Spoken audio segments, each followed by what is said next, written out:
Hey guys, welcome back. We're going to read a little bit more of The Wild Robot today. When we left off yesterday, we were at the end of chapter 28, and the robot, Roz, is looking for a way to make a nest for her and the goose, the little baby goose who thinks that Roz is its mother. And she found out from the old goose that geese don't live in trees. So she can't live up in a tree. She has to build a nest on the ground. In order to do that, she's asking help from the beavers. So this chapter is called The Beavers. Every day the beavers swam along their dam, inspecting and repairing it. The wall of wood and mud allowed only a trickle of water to pass through, and it turned a narrow stream into the wide pond that many animals now called home. As Roz and Brightbill walked around the pond, they passed hundreds of chewed-up tree stumps, proof that the beavers needed a constant supply of wood, and this gave Roz an idea. The robot swung her flattened hand, and the sounds of chopping wood echoed across the water. They were soon replaced by the sounds of footsteps and shaking leaves as the robot carefully walked along the beaver dam with a gosling on her shoulder and a freshly cut tree in her hands. The beavers floated beside their lodge, and they stared at the bizarre sight with open mouths until Mr. Beaver slapped his broad tail on the water, which meant, "Stop right there." The robot stopped. "Hello, beavers. My name is Roz, and this is Brightbill. Please do not be frightened. I am not dangerous." Then she held out the tree. "I have brought you a gift. I thought that perhaps you could use this in your beautiful dam." "No thanks," said Mr. Beaver. "I have a strict policy never to accept gifts from "Don't be ridiculous," interrupted Mrs. Beaver. "We can't let a perfectly good birch go to waste." "I'm afraid I must insist," said Mr. Beaver. Mrs. Beaver turned to her husband. "Remember how you asked me to point out when you're being stubborn and rude? Well, you're being stubborn and rude." And then she turned back to Roz. "Thank you, monster. If you would be so kind as to drop the tree in the water, we will take it from there." "I am not a monster." Roz tossed the tree like a twig. "I am a robot." The tree smacked against the water and sent the beavers bobbing up and down. And just then Brightbill started peeping. "Mama, hungry." So Roz dropped a ball of grass into the nest. "The gosling thinks you're his mother?" came a quiet voice. It was Paddler, Mr. and Mrs. Beaver's son. "His real mother is dead," said Roz, "so I have adopted him." There was a brief silence, and then Paddler looked up at Roz and said, "You're a very good robot to take care of Brightbill." Mrs. Beaver sighed. Yes, that is very good of you, Roz, but I don't understand what any of this has to do with us. My son and I need a home, and Loudwing said that you would help us to build one." "Of course she did," Mr. Beaver muttered to himself. "Loudwing gets me out of one lousy jam, and I spend the rest of my days doing her favors." Mrs. Beaver glared at her husband. "Sorry," he said, realizing that he was being stubborn and rude again. "Stay right there, Roz. We need to have a family meeting." The three beavers slipped under the water, and a moment later their muffled voices could be heard inside of the lodge. The robot stood on the dam and patiently waited with her son. "Mama, Mama." "Yes, Brightbill, I am trying to act like a good mother." A ripple, and Mr. Beaver's head appeared above the water. "If you bring us 4 more trees, good, healthy ones, then maybe I will have time to help you and the gosling." "That is wonderful," said the robot. "We will be right back." All right, chapter 30 is called The Nest. "I've built my fair share of lodges over the years." Mr. Beaver stood at the water's edge.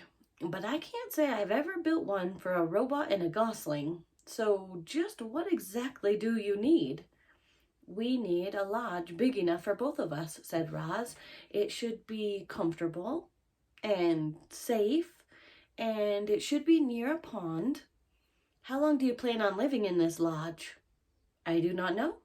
"Well, then we had better make sure that it is strong and sturdy." Mr. Beaver stroked his whiskers. And he thought, "Do you plan on having friends over?" "The missus loves to entertain guests." "I do not have any friends." "No friends? Well, you seem pretty likable." "For a monster. I mean, for a robot. But if you want my advice, you should grow yourself a garden. Your neighbors won't be able to resist fresh herbs and berries and flowers. You just wait and see. So we will make sure that there's a place for a garden, and we'll give your lodge some extra space as well, for all of the friends that you'll be hosting." The beaver winked. "We also need to find a way to keep your lodge comfortable when it is cold outside. Our lodge is heated by our own bodies, but I think that we'll have to find another way to heat yours." The beaver and the robot thought about heat for a while. The first thing that came to Roz's mind was the sun, but then she remembered that the hot sparks that she had felt while sliding down the mountain peak. "I could heat our lodge with fire," she said. Mr. Beaver blinked his little eyes. "I will need to experiment," Roz continued, "but I think that there is a way." "You go right ahead, Roz," said the beaver, "but would you try to not burn down our entire forest?" "Do not worry, I will be careful." "Let's move on." Mr. Beaver sighed. "The next order of business is to find you a site for your lodge. That meadow across the water would be perfect, but the hares will have a fit if we try to build there. I think that we should clear out some trees and build right in the forest, and I know just the place." The beaver took them along the water and up to a dense section of the forest that jutted into the pond. "It needs some work," said Mr. Beaver, trudging through the thick weeds, "but this ought to do the job." "Yes, this ought to do the job," said Roz in her friendliest voice. "Job," said Bright Bill. Mr. Beaver was incredibly skilled at taking down trees, but even he couldn't keep up with Roz's powerful chopping hands, so he let the robot do the hard work. He pointed out the trees and the shrubs that needed to go, and then Roz started hacking away. By sunset, they were standing in a newly cleared site, and they had more than enough wood to build the lodge. "You did some fine work today, Roz," Mr. Beaver yawned. "I'll be returning in the morning, and we will pick up right where we left off." "What would you like me to do?" said the robot. "Tonight? So you still feel like working, do you? Very good. Well, then you can start by digging out these tree stumps, and you can collect all those large flat stones over there. And you could smooth down this patch of dirt so we have a level place to build. That should keep you busy." The next morning, Mr. Beaver returned to find that Roz had been very busy indeed.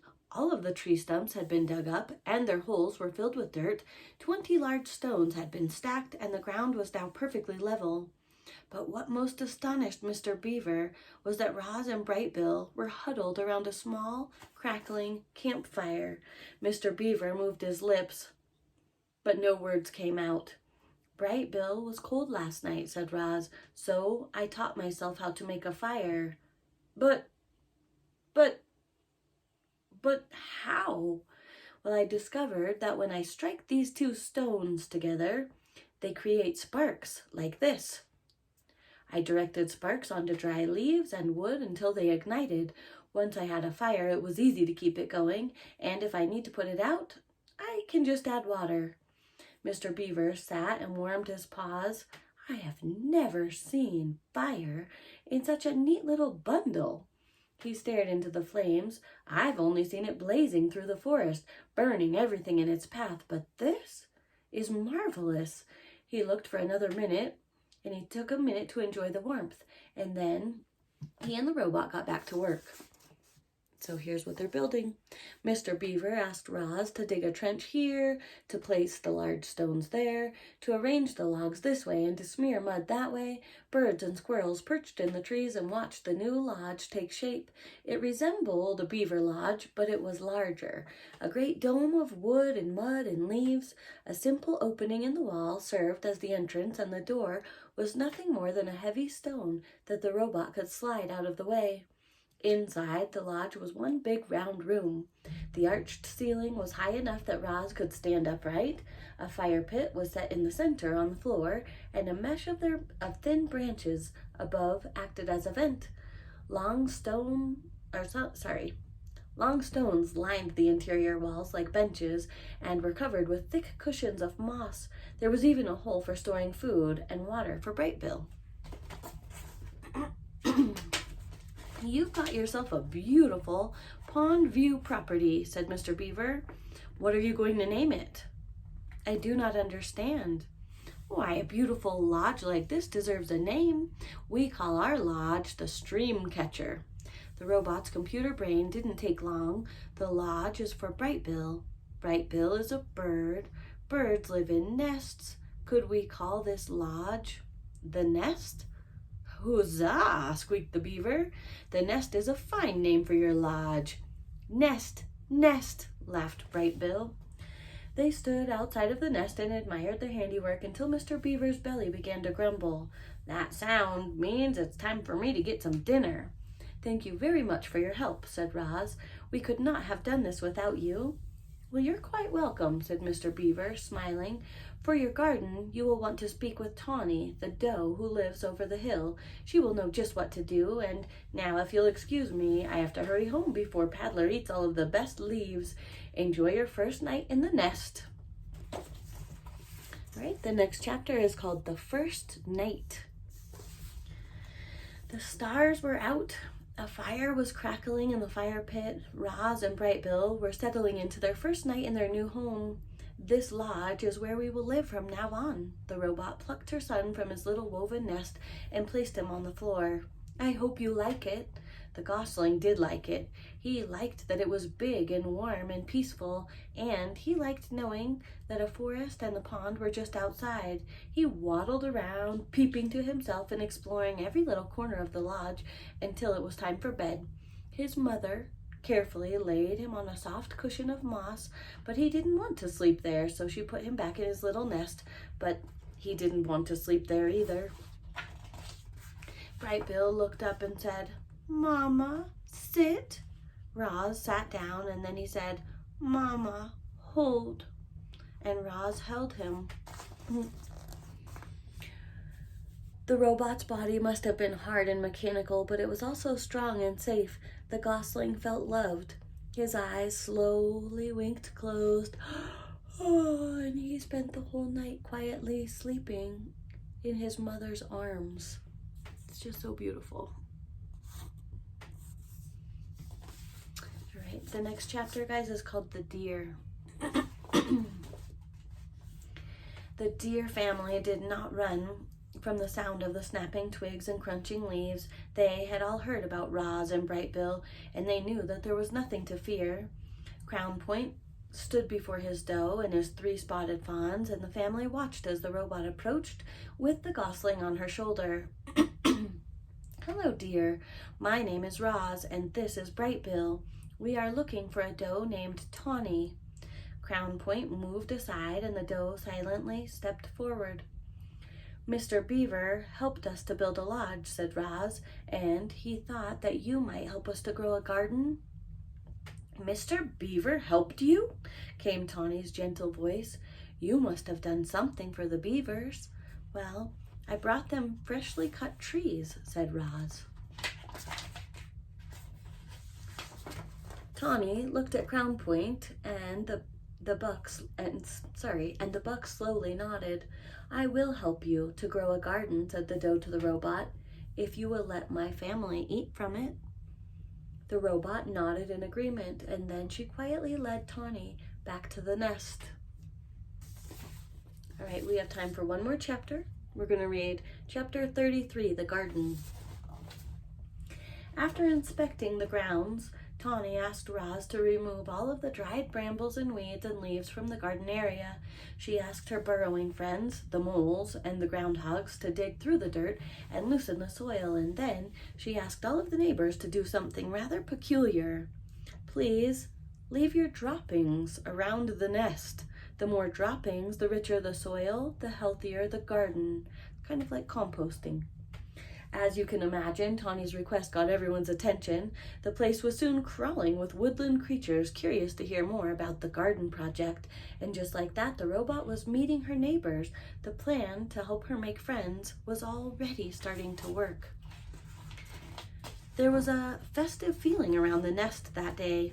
Animals were coming and going and chatting and laughing. After some pleasant conversation, each neighbor would choose their spot and leave their droppings and then be on their way, always with a smile. "We are happy to help," said two smiling weasels after finishing up their business. "It was our pleasure," said a flock of smiling sparrows before they flew away. "I shouldn't be much longer now," said a smiling turtle as he slowly made his contribution. As all of this was going on, Roz walked around and thanked everyone. "I am not capable of defecating," she explained, "so your droppings are most appreciated." Once the grounds were fertilized, it was time for the plants. Tawny brought Roz and Bright Bill out to a lush meadow. The robot sank her fingers into the ground and felt the spongy layer of roots below the grass. Slowly and carefully, she rolled up wide strips of sod, exposing the dark, wormy soil. She carried the rolls back to the nest and spread them out to make a patchy lawn. And then she transplanted clumps of wildflowers and clovers and berries and shrubs and herbs until the nest was surrounded by a scraggly little collection of plants. "It's not much to look at now," said Tawny, "but the grass will grow into these gaps and the flowers and the bushes should perk up in a few days. I'll return soon to make sure that it is taking root. Before long, this will be a lovely wild garden." Chapter 34 is called The Mother, and we will pick up there tomorrow. Have a good night.